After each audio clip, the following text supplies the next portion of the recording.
바울은 디모데 전서에서 디모데를 에베소 교회에 남겨둔 목적이 무엇인지 밝히고 있는데, 우리가 이제 지난주에 디모데전서 1장을 통해서 살펴봤죠.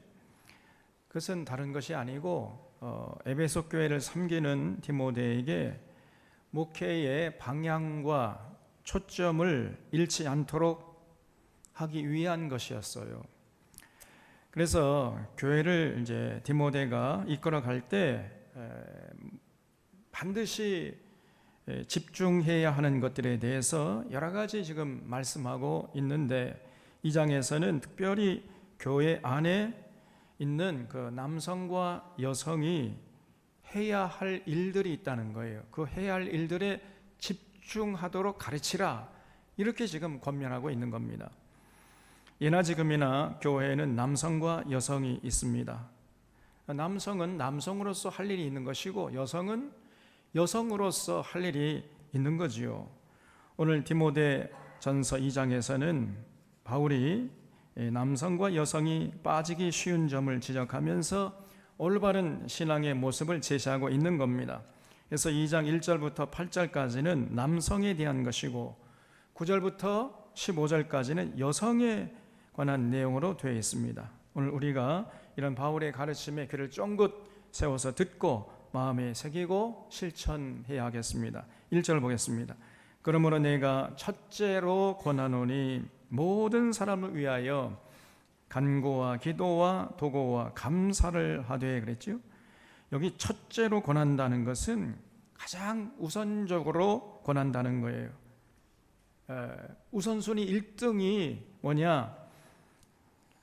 모든 사람을 위하여 간구하는 것, 기도하는 것, 도구하는 것, 감사하는 것이라는 겁니다. 그래서 여러분, 남성들이 교회 안에서 집중해서 해야 할 일이 뭐냐? 기도하는 것이라니, 기도. 오늘날 교회에서는 남성들보다 대개 여성들이 기도를 많이 하죠. 말은 그렇게 하지 않지만은, 그러나 우리의 의식 속에 기도는 여성들이나 하는 것이다, 이러한 의식이 좀 있는 것 같아요. 기도가 여성의 전유물처럼 인식되고 있는 것입니다. 그러나 그렇지는 않아요. 성경적으로 볼 때나 역사적으로 볼 때 기도의 대가들은 전부 남성들입니다, 여러분. 그래서 남성 교인들이 기도에 힘써야 한다는 것을 우리가 잊지 말고 마음에 새겨야 됩니다. 기도할 때 모든 사람을 위해 기도하되, 특별히 2절에 보면요, 임금들과 높은 지위에 있는 모든 사람을 위하여 하라. 이는 우리가 모든 경건과 단정함으로 고요하고 평안한 생활을 하려 함이니라 그랬죠. 그러니까 오늘날로 하면은 나라의 대통령이나 장관들, 국회의원들, 시장들, 이런 사람들을 위해서 기도하는 거지요. 왜 그래요? 나라가 안정되어야 우리들이 신앙생활을 안정되게 할 수 있는 것이고, 그리고 그럴 때 이제 고요하고 또 평안한 삶을 누릴 수 있기 때문입니다. 대통령이나 높은 주위에 있는 정책 위반자들, 이런 사람들이 정책 방향을 잘못 잡거나 잘못된 정책을 펴게 되면요, 그러면 나라가 어려워지게 되잖아요. 그렇게 되면 어떻게 됩니까? 국민들은 죽어나는 거지요. 신앙생활도 어려워지는 것이고 고요하고 평안한 삶을 누리지 못하지 않겠습니까? 바울은 이렇게 간구와 도구와 기도를 하되, 특별히 임금들을 위해서 기도하라, 높은 지위에 있는 사람을 위해서 기도하라, 이렇게 지금 권면하고 있는 거예요. 그리고 기도한 다음에는 반드시 감사의 기도로 마치라 그랬어요. 우리의 기도를 응답해 주실 줄 믿고 감사하면서 기도를 마치라, 이것을 잊지 말라는 것입니다. 3절에 이것이 우리 구주 하나님 앞에 선하고 받으실 만한 것이니 하나님은 모든 사람이 구원을 받으며 진리를 아는 데 이르기를 원하시느니라 그랬죠. 그래서 이렇게 나라와 민족을 위한 기도는 하나님께서 기뻐하시는 기도임을 잊지 말아야 합니다. 권력자들이 권력을 남용하지 않고 국민을 섬기는 자들이 되도록 기도하고, 그리고 더 나아가서 그 위정자들이 하나님의 뜻을 받들어 정책을 펴는 이런 자들이 되도록 기도해야 됩니다. 그리고 국민들이나 서민들은 고요하고 평안한 삶을 살면서 하나님의 뜻을 잘 받드는, 하나님을 섬기는 이런 나라가 되도록 기도하는 것, 이것이 하나님이 받으실 만한 선한 것이라는 거예요. 그리고 기도할 때는요, 우리가 반드시 기억해야 할 것이 있는데, 그게 뭐냐면은 예수님의 이름으로 기도해야 한다는 것이에요. 이거 중요합니다. 왜 그래요? 예수님만이 우리의 중보자가 되실 수 있는 자격이 있기 때문이에요. 5절에 하나님은 한 분이시요 또 하나님과 사람 사이의 중보자도 한 분이시니 곧 사람이신 그리스도 예수라 그랬죠. 그래서 어떤 사람도 예수님 외에 하나님과 우리 사이에 다른 중보자가 있을 수가 없다는 것입니다. 6절에 그가 모든 사람을 위하여 자기를 대속물로 주셨으니 기이하게 이르러 주신 증거니라. 예수님이 왜 우리의 중보자가 될 수 있느냐? 예수님이 우리를 위해서 자신의 모든 것을 헌신하셨기 때문에, 그 모든 사람을 위해서 자기를 대속물로 주셨기 때문에 예수님만이 우리의 중보자가 될 수 있다는 얘기죠. 그래서 이를 위하여 내가 전파하는 자와 사도로 세우심을 입은 것은 참말이요 거짓말이 아니니 믿음과 진리 안에서 내가 이방인의 스승이 되었노라. 그래서 바울은 우리의 유일한 중보자 되시는 예수 그리스도를 전하기 위해서 사도로 세우심을 받았다, 이렇게 밝히고 있어요. 그래서 결론적으로 8절입니다. 그러므로 각처에서 남자들이 분노와 다툼이 없이 거룩한 손을 들어 기도하기를 원하노라 그랬어요. 그래서 교회 안에 남성들을 위한 권면의 결론이 8절인데, 남성들은요 분노와 다툼 없이 거룩한 손을 들어서 기도하라는 거예요. 기도. 여러분, 남성들 세계의 속성이 뭐예요? 남성들 세계 속성이 뭡니까? 여기 다 바울이 말해놨잖아요. 뭐예요? 분노와 다툼이야. 분노와 다툼. 여러분, 수컷들끼리 모아놓으면 그저 이 주도권을 놓고 분노하면서 다투는 거예요. 늘 수컷들끼리 모아놓으면요 언제나 으르렁거리면서 싸우잖아요. 눈 깔아 이러면서. 이게 남성들의 세계라는 거예요. 그러나 교회 안에 남성들은 그렇게 해서는 안 된다는 것입니다. 우리 주님이 본을 보여주셨잖아요. 그렇게 해서는 안 된다. 그래서 예수님이 본을 보여주신 것처럼 자신을 낮추고 자꾸만 이웃을 높여주는 거예요. 그렇게 해야 하는 것이 교회 안의 남성들의 모습이라는 겁니다. 그래서 믿지 않는 자들은 분노하고 다투는 그 시간에 교회의 남성들은 뭘 해야 되느냐? 거룩한 손을 들어서 기도하라는 거예요. 우리 사론의 남성들은 분노와 다툼 없이 거룩한 손을 들어서 기도하는데 최선을 다해 주시기를 주님의 이름으로 부탁드립니다, 여러분. 자, 그러면 여성들은 뭐 해야 돼요? 이제 여성들 차례죠. 남성들은 빠지기 쉬운 분노와 다툼을 버리고 거룩한 손을 들어서 기도하는 일에 열심을 내야 하는 것이고, 반면에 여성들이 빠지기 쉬운 함정이 뭡니까? 허영과 사치예요. 여성들은 이제 귀를 쫑긋 세우고 잘 들어주시기 바랍니다. 그래서 바울이 교회 안의 여성들에게 권면하기를 9절에 또 이와 같이 여자들도 단정하게 옷을 입으며 소박함과 정절로서 자기를 단장하고 따은 머리와 금이나 진주나 값진 옷으로 하지 말라 그랬어요. 거기 단정하게 옷을 입으며의 줄을 쳐주시기 바랍니다. 여성들만 했어요. 여성들만. 단정하게는 이 코스미오스라는 말인데, 이 코스미오스에서 코스모스가 나온 거예요. 조화로운, 고결한 이런 뜻이지요. 그래서 단정하게 옷을 입으며라는 말은 교회 안에 여성들의 복장은요 누가 봐도 참 조화롭다, 정말 아름답다, 교인다운 복장이다, 이런 평가를 받아야 한다는 것입니다. 요즘 이 세상의 여성들은요 얼마나 노출이 심한지요. 어떨 때 보면 눈을 둘 곳이 없다니까요.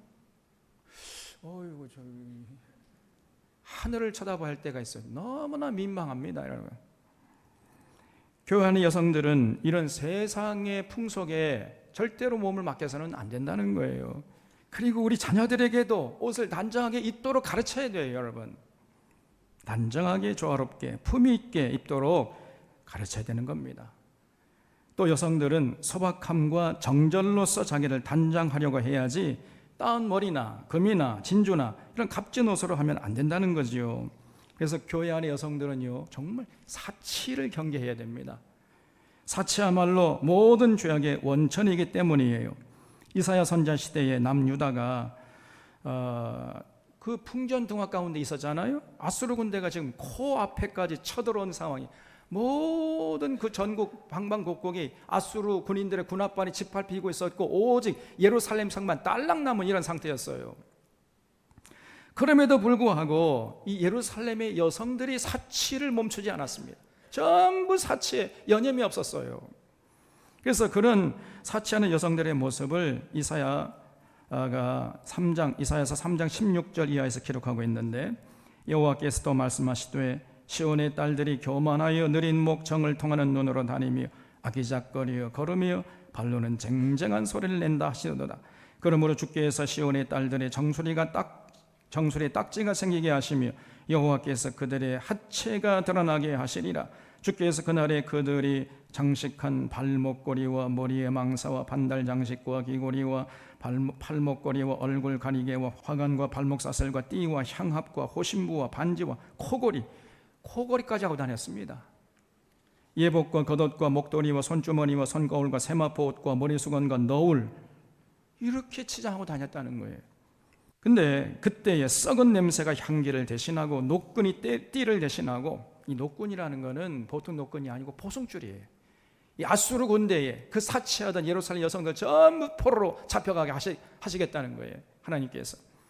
대머리가 숱한 머리털을 대신하고 굵은 베옷이 화려한 옷을 대신하고 수치스러운 흔적이 아름다움을 대신할 것이며, 수치스러운 흔적이라는 것은 뭐냐? 칼자국입니다. 이 여자는 포로로 잡혀온 노예다 하는 이 칼자국이 이 얼굴에 선명히 남도록 하겠다는 거예요. 그 수치로운 흔적입니다. 소위 말해서 주홍 글씨죠. 그 흔적이 아름다움을 대신할 것이며 너희의 장정은 칼에 너희의 용사는 전란에 망할 것이며 그 성문은 슬퍼하며 곡할 것이요 시온은 황폐하여 땅에 앉으리라. 그래서 이사야가 외쳤던 이 기록들을 보면요, 당시 예루살렘 여성들이 얼마나 사치에 빠졌는지를 알 수가 있어요. 한편 이 북이스라엘 여성들은 어떠했는가? 똑같습니다. 그래서 특별히 사회 지도층, 이 상류층 여성들이 전부 사치했어요. 그래서 당시 활동하고 있었던 이 아모스 선지자가 이런 사마리아의 사치한 여성들을 향해서 이 바산의 암소들아 이렇게 외쳤습니다. 그 아모스서 4장 1절 이하에 보면은요, 사마리아 산에 있는 바산의 암소들아 이 말을 들어라. 너희는 힘없는 자를 학대하며 가난한 자를 압제하며 가장에게 이르기를 술을 가져다가 우리로 마시게 하라. 이런 여성들이 가득했어요. 그래서 이런 여성을 향해서 하나님께서 말씀하시기를 주 여호와께서 자기의 거룩함을 두고 맹세하시되 때가 너희에게 이를지라. 사람이 갈고리로 너희를 끌고 가며 낚시로 너희의 남은 자들도 그리하리라. 너희가 성 무너진 데를 통하여 각기 앞으로 바로 나가서 하르몬에 던져지리라. 여호와의 말씀이니라. 결국은요, 이런 남북 여성들의 사치로 나라가 어지럽다가 나라가 망해버렸던 거예요. 여러분, 여성들이 그 사회의 마지막 보루 아니겠습니까? 여성들이 사치한다는 것은 그 사회의 부정부패가 만연해 있다는 분명한 사인이에요. 그런 나라는요, 얼마 유지하지 못합니다. 좀 있다면 나라가 망하는 거예요. 이게 역사의 교훈이요, 성경의 가르침이에요. 여러분, 인격의 향기가 천리를 가고 천년을 가는 것이지 몸에 뿌리는 향수는요, 심리도 못 가고 하루도 못 가는 거 아닙니까? 그래서 교회 여성들은 사치를 경계하고 소박함과 정절로서 자기를 단장하라고 지금 바울이 권면하고 있는 거예요. 자, 그러면서 정말 여성들이 해야 할 아름다운 단장이 뭐냐? 10절입니다. 오직 선행으로 하기를 원하라. 이것이 하나님을 경외한다 하는 자들에게 마땅한 것이니라 그랬어요. 여성을 아름답게 하는 것은 어려운 이웃을 보듬고 그들을 위로하고 그들에게 사랑을 나눠주는 것, 이런 선행이에요. 그래서 여성들은 인정이 많고 눈물이 좀 많아야 돼요. 어려운 사람, 아픈 사람을 보면은 눈에 눈물이 그렁그렁해야 되는 것입니다. 하나님이 창조 시에 여성을 그렇게 따스한 감성의 존재로 창조하셨기 때문이에요. 11절에 여자는 일체 순종함으로 조용히 배우라. 여자가 가르치는 것과 남자를 주관하는 것을 허락하지 아니하노니 오직 조용할지니라 그랬죠. 여기 조용하라는 말은 헬란 말로 헤슈키합니다. 이 말은 입을 열지 말라는 거예요. 그냥 침묵을 지키라는 겁니다. 왜 그렇게 해야 되는가 하면은 13절에 이는 아담이 먼저 지음을 받고 하와가 그 후미여 아담이 속은 것이 아니고 여자가 속아 죄에 빠졌습니다 그랬죠. 에덴 동산에서 마귀의 꿰매에 넘어간 것은 아담이 아니고 하와였잖아요. 마귀가 하와에게 동산 중앙의 열매를 하나님이 어떻게 하라고 하셨냐 물으니까 하와가 먹지 말라고 하셨어. 먹는 날에는 죽을까 하노라. 이렇게 대답하고 말았지요. 하나님께서 분명히 먹지 말아라. 먹는 날에는 반드시 죽을 거다. 이렇게 엄하게 명령하셨는데 하와는 어정쩡하게 죽을까 하노라. 죽을지 살지 잘 모르겠다는 이렇게 대답을 흐리멍텅하게 하고 만 거예요. 그러니까 바로 마귀가 그 틈을 파고들어 가지고 아니야 죽지 않아. 먹는 날에는 너희들의 눈이 밝아져서 하나님처럼 될까봐 그런 거야. 먹어보라니까 먹어봐. 이렇게 속삭였던 거예요. 이런 달콤한 말에 속아 넘어간 쪽이 아담이 아니고 하와라는 거죠. 하와. 여자가요, 이 귀가 얇아요. 여자들이. 그래서 여자가 남자를 주관하는 것을 허락하지 않고 오직 여자는 조용하라 이렇게 말한 것이죠. 그러면 바울이 뭐 남성 우월자인가? 여성 차별주의자냐? 이렇게 오해할 수가 있잖아요. 바울은요 절대로 남성 우월자가 아닙니다.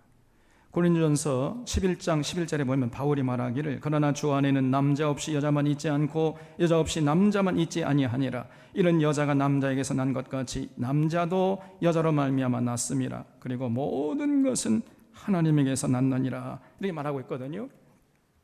그래서 바울이 남자를 더 우월한 존재로 생각하고 여자를 좀 열등한 존재로 생각, 이렇지 않습니다. 오해하면 안 돼요. 남자나 여자나 하나님 앞에서 동등한 평등한 존재다. 이것이 바울의 사상이었어요. 그런데 사실 이 11절 말씀만 보면은 오해할 소지가 있는 거죠.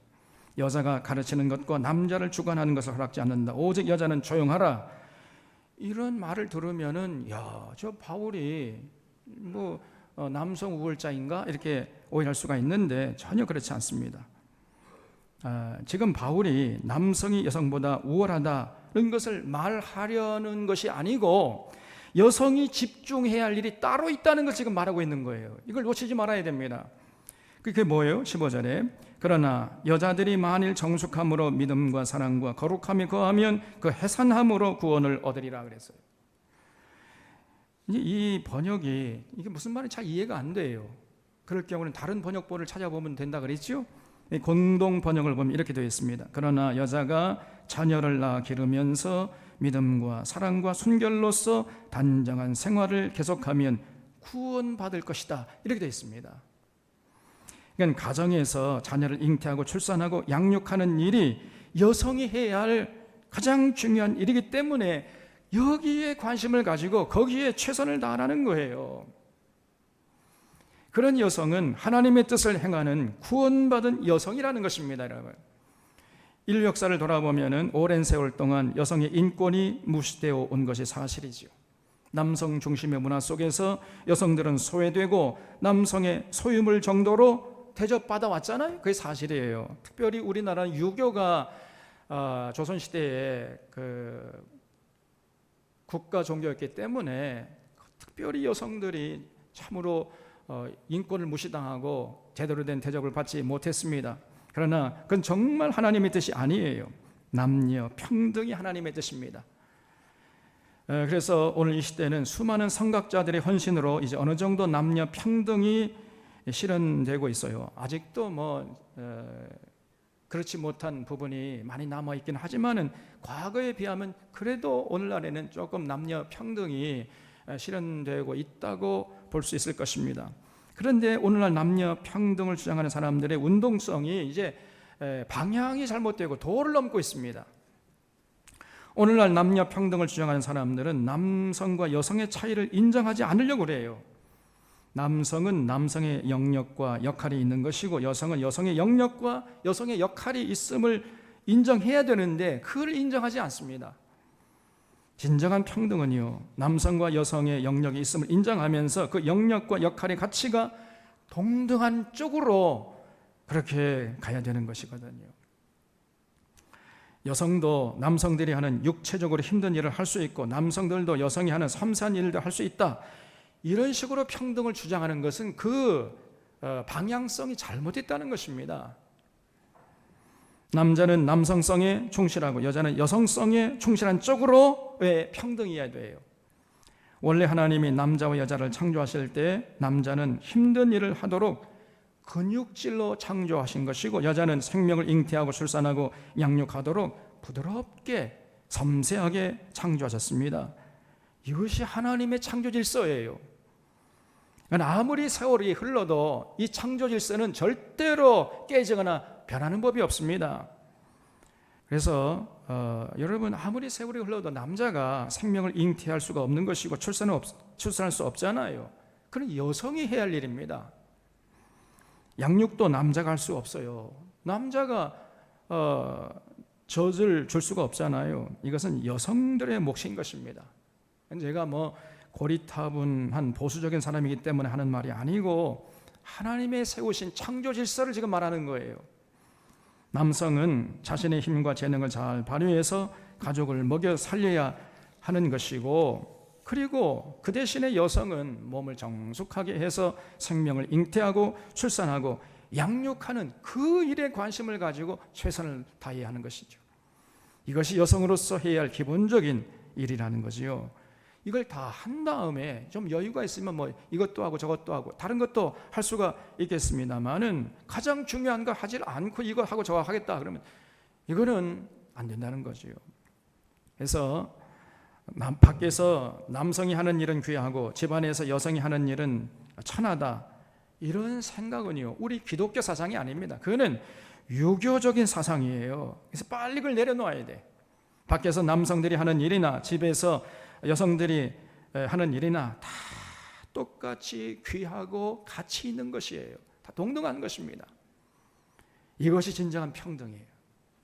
그래서 바울의 요새는 여성은 가정에서 아이를 출산하고 양육하는 일에 최우선순위를 두고 거기에 집중하라는 거예요. 집중. 이런 일을 통해서 여성은 남성처럼 똑같이 하나님 앞에 구원받게 될 것이라고 했습니다. 여성이 가정을 지키면서 자녀를 출산하고 양육하는 것이 남성이 겸손히 손을 들어서 기도하는 것과 동등하다는 거예요. 그런 여성은 하나님 나라의 가장 귀한 자리가 예약되어 있는 것입니다. 그래서 가정을 잘 지켜내고 그리고 자녀들을 맑고 밝게 향기롭게 키워내는 여성처럼 이렇게 아름답고 존귀한 여성이 없는 것이죠. 이런 여성은 이미 성공한 여성이고 그리고 천국의 가장 귀한 자리를 예약한 여성이라는 거예요.